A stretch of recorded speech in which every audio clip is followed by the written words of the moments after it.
Well, you see, my academic background is really in languages and English, originally English literature. And since translation is important in all these three, I came naturally to translation that way.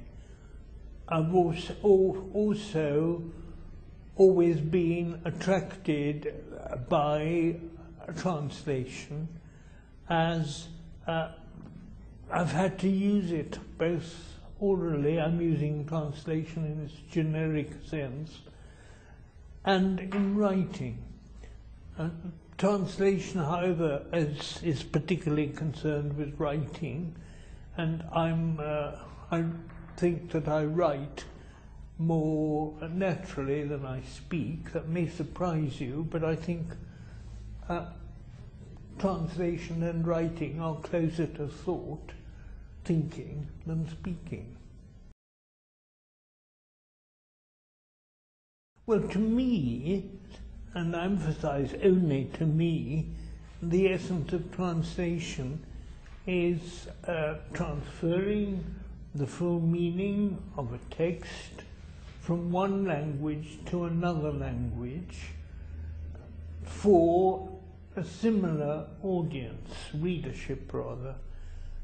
In some cases, however, translation can be any kind of transfer of meaning between languages, and the niceties of the detail may not be all that important. Furthermore, in the case of multi-translation, it becomes much more general. So it depends what the purpose of the translation is. But I go back to my original definition as the essence of translation.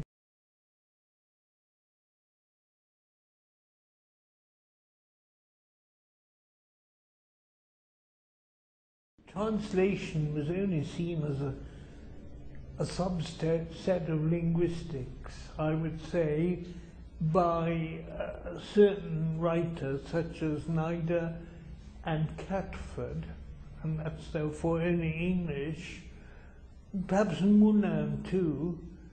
I'm going back therefore to years from 40 to 50, the 40 to the 50s, for a fairly short period. No, my aim wasn't to establish a new trend in translation studies. My aim was to establish some kind of agreement about this essence of translation. In that I have signally failed, but also to use translation studies as a frame of reference, because translations seem to me to be so shoddily done, particularly in serious fields like translation of novels, where the so-called free translation seemed to me a betrayal of what the author was trying to say. That's how I see translation, what I call translation theories and others call translation studies or translatology, or with one or two more, as the essence of translation. As the essence of translation theory, as a frame of reference, something that somebody can refer to and get help in translating, and that's why the examples are so essential, but not as something canonical or mandatory or anything like that. It's something that's useful.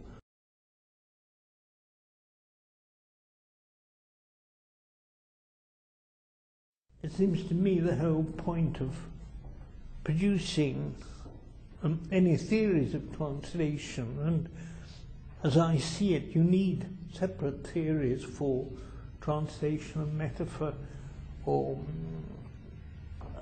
neologisms, grammatical constructions and so on. All these require some kind of help or method or guidance, whatever you like to call it. And there's a great lack of agreement on it, and other people write about translation, do it in a purely descriptive spirit, and accuse people like me of being prescriptive, which I deny, but in their case there are no values in translation at all.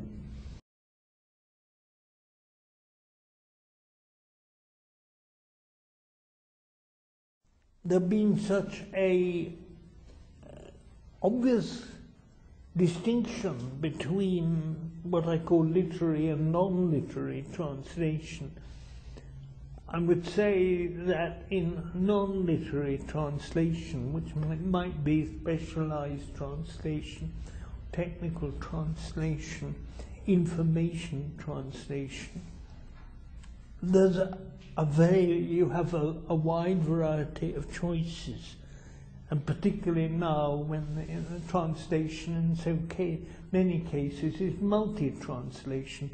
By that I mean a single text being translated into more than one language. Literary translation, the training is there's so much more to do. I think there could be, on the other hand, many common courses. Writing well is essential, as essential, and in my view, probably nobody else's, in non-literary as in literary translation. And here there could be a kind of common course. A translation in metaphor in literary translation, one normally thinks, or hopefully, of original metaphors, how to deal with them, whilst in non-literary translators you would want plenty of practice in standard metaphors and cliche metaphors and how to avoid them. And padding is an enormous problem in non-literary texts, but you wouldn't have a separate kind of course on that in training literary translators.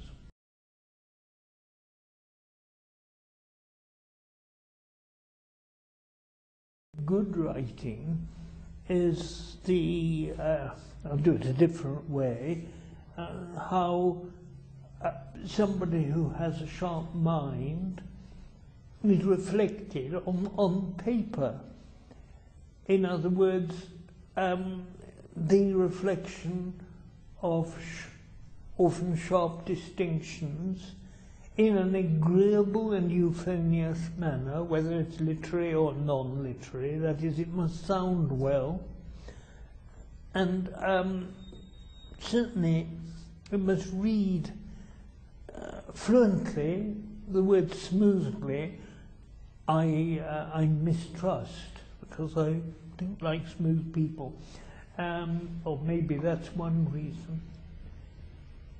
So, but of course, if you can say proper words in proper places, is Jonathan Swift's brief definition of good writing, or Walter Benjamin, the dress fitting tightly, rather sexy, over the body, that being a metaphor to describe good writing.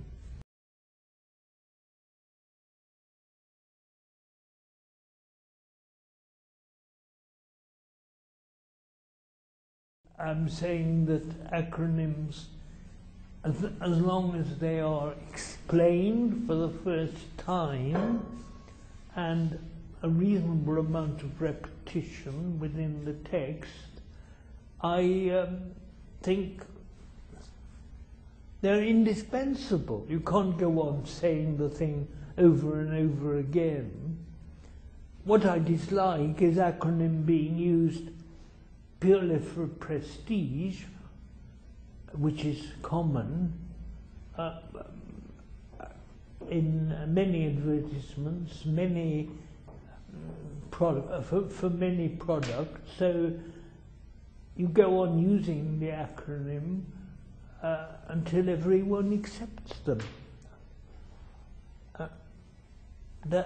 And whether they're obscure or not will depend partly whether you explain them the first time, and partly whether your readership is bright enough to remember. Often they're not. In the high technology and fast changing society where we live, be careful, I don't like that much, of course they are convenient lexical items. I never challenge her. And I've written a lot about acronyms, and not always to condemn.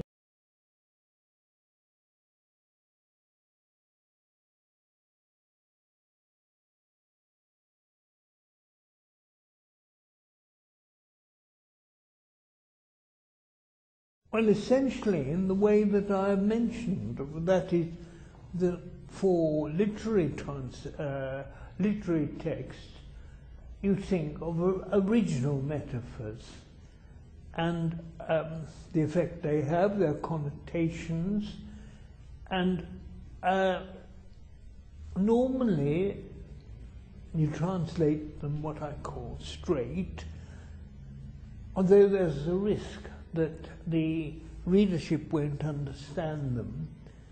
So you perhaps explain them in a note, as you often do in Shakespeare. Non-literary metaphors, you have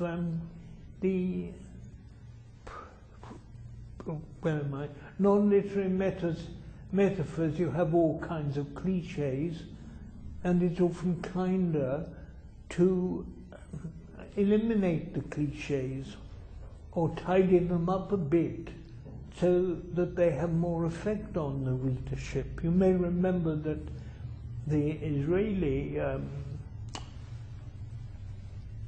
translation theorist Menachem Dagut wouldn't recognize the standard metaphors as metaphors at all. He called them something else. He was mainly concerned with literary metaphors.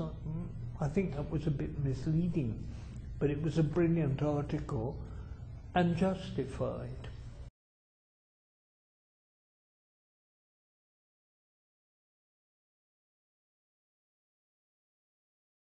I usually say he must be a temporary expert.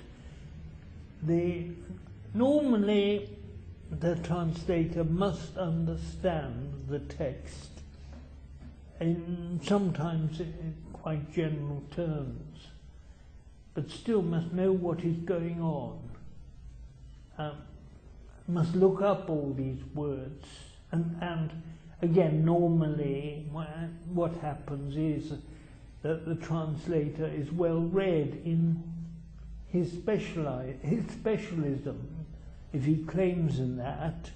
Whether this is necessary or not, I don't know. I often quoted the fact that I once translated a bit of advanced mathematics without understanding a word of what the text was about, and then consulting and being told that brilliant translation, because the words happen to be the same. But that, of course, that's not what happens often, because whilst the words may be Greek, what I call Greco-Latin, the meaning of such words may be very different, or they may have 2 or 3 meanings, technical words, in another language.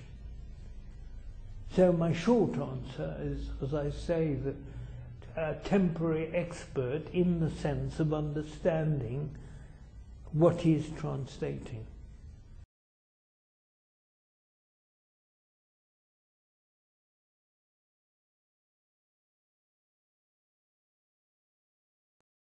Yeah, very much so. Growing all the time. You can tell that by metaphors by translate into and translate as, which are fairly recent metaphors, commonly used, meaning transferring of meaning.